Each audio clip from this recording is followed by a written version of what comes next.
What's up, everybody? My name is Isaac Huss, and it's time to talk about what chivalry actually is and what it really isn't. Is chivalry dead? Of course not. That said, can a woman expect to be treated in a chivalrous way by any random stranger on a first date? Also, no. The fact of the matter is, chivalry is not what it used to be, even among those who suppose to practice it. And when I say it's not what it used to be, no, I'm not talking about medieval Europe, where the concept originated. But that, of course, goes without saying. And no, I'm not here to romanticize some particular decade or generation in more recent days past.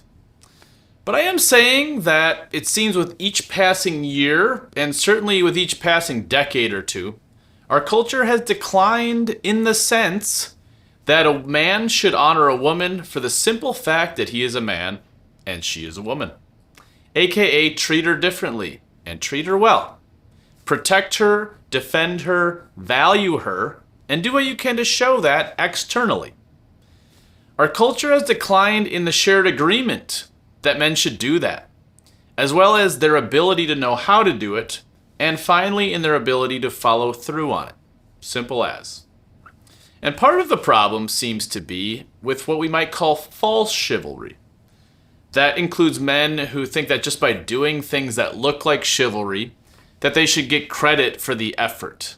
Conversely, we can think of women who make demands on men to perform certain sets of rote actions to pass a sort of romantic litmus test. In these cases, we might say we have the bones of chivalry, but without its soul. Men will use chivalry, or something like it anyway, to get what they want out of women. Women will demand chivalry, or something like it, as a way to gatekeep men, or even try to win some control back themselves. Neither is honoring each other, though, and each devolves into something foreign to the love we all seek, deep down. It's ultimately a self-serving action, which is absolutely not the point. In fact, it's quite the opposite. It's not, of course, to say that true chivalry is not still very valuable. And in fact, in a world full of counterfeits, the real deal is all the more cherished and sought after. So what does true chivalry look like, particularly in 2024? Some instances of chivalry will look like they always did, while some will look very different. In fact, I think there are many diverse ways to express chivalry today that will not necessarily look the same in every instance. But in all cases, past, present, and future, chivalry still involves a man's free desire to honor a woman without any demands upon him or expectations in return. So, with that all in mind, let's consider these two specific examples. Number one, picking up a woman on a first date. Perhaps nothing exemplifies the riddle of dating in 2024 like the challenge of planning a first date. Depending on the statistics you're looking at, chances are that your next first date will be with someone you've never actually met in person before. And that means chivalry will necessarily look different as a result. 15 years ago, for instance, a man wouldn't think twice about offering to pick up a woman for a first date. It was part of the basic proverbial handbook for chivalrous dating. Now, you might be better off not even offering. Like it or hate it, stranger danger is a real thing that women have to have on the top of their minds when agreeing to meet someone for the first time. And it's not just a thing for women, by the way. So, while in years past it would almost universally be seen as chivalrous to offer to pick up a woman in your car, to take her to dinner or a movie or whatever you're doing in the first time you meet, instead, now that same offer has to be thought twice about at the very least, because it can seem even unchivalrous. As much as I don't like it, in theory, I also know I don't want my little sister to get in the car with a perfect stranger on a first date. So on a most basic level, I practice that same wisdom when I'm setting up a date for myself. Furthermore, if a guy is the least bit pushy about wanting a woman to take him up on that offer, that's a big, bright red flag to me. That's not to say, however, that there isn't chivalry that can be shown in the same context. Any first date I set up, for instance, starts with an idea of where she is generally coming from, where she lives, where she'll be immediately beforehand. Then I can pick a place that will be closer to where she is than to where I'll be, just as a basic tenet. In this context, chivalry to me means making things as easy and as comfortable for my date as possible. And it means me taking on the harder part of any inconvenience that would take that same inconvenience away from her. Other considerations in this context would be picking a safe, well-lit neighborhood, thinking about how easy it is for her to park nearby, and ensuring that the timing works with her schedule and it isn't unduly burdensome. A man can even go so far as to offer to meet her where she parks her car, and then walk her into the restaurant or what have you. And then, of course, walk her back to her car at the end, ask her to text when she gets home, and so on. Just whatever you do, gentlemen, do not force the issue. Offer to do it, and if she politely declines, then so be it. There's no virtue in forcing your chivalry on somebody else.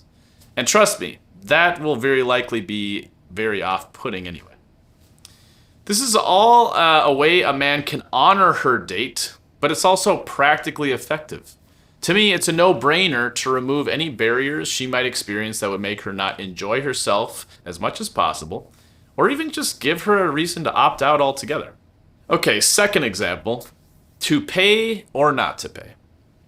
Speaking of removing any barriers, the last thing I ever want a woman worrying about is whether she can afford to go on a date with me. So, to me, the overwrought who pays for the date debate is not even so much chivalry to me as it is about my desire to succeed at getting a woman to go out with me and for her to enjoy herself. Sure, the vast majority of women I ask on a date can pay for what they order, but I simply don't want to risk that being a part of her consideration and frankly even an extra thought for her.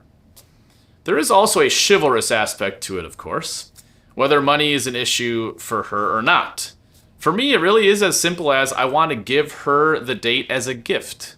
I'm offering her a date with me, and in every aspect of it, I'm intending to help her enjoy herself. Think about it this way. My intentions for dating are for marriage, and one of the true non-negotiable requirements for a valid marriage in the Catholic Church, if you didn't know, is that both parties give themselves freely without reservation. You simply do not enter into marriage with any sort of sense that it's a quid pro quo situation happening. So me paying for a date is something of a practice run, if you will, for the total self-gift that marriage ultimately is. And yes, that means that if I never hear from a woman again after a first date, I am still happy that I met her, and even, yes, that I paid for our time together. It's also not merely a motivation to make a good first impression. In a long-term relationship, for instance, I've been the one to pay for dates, even when she made a similar income, and I intend to continue that habit. Okay, so now comes a bit of a caveat.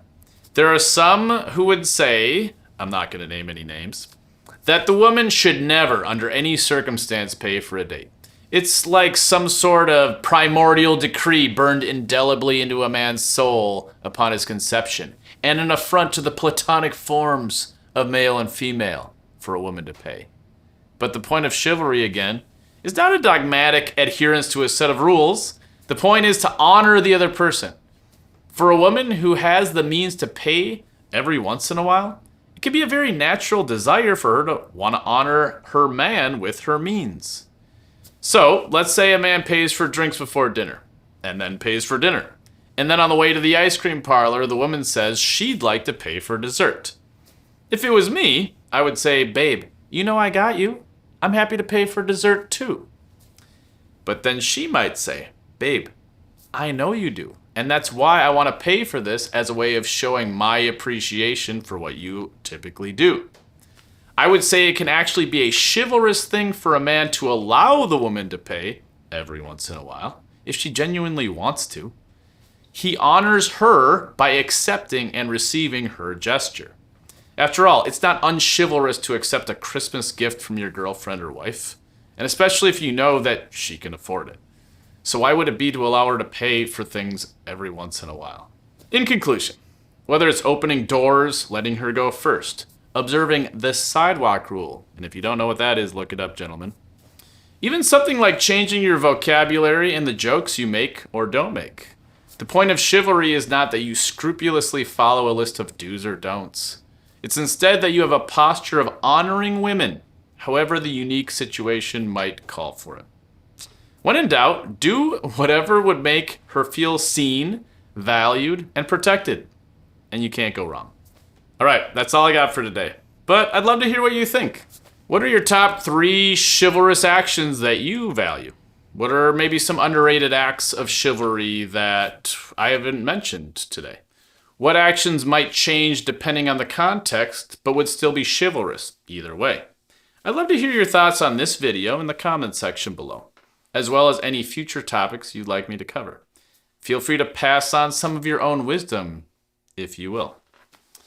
But if you like what you'd heard, I'd love for you to give it a like, hit that subscribe button so you don't miss any new videos, and I'd even recommend hitting the bell so you're notified when a new video is released.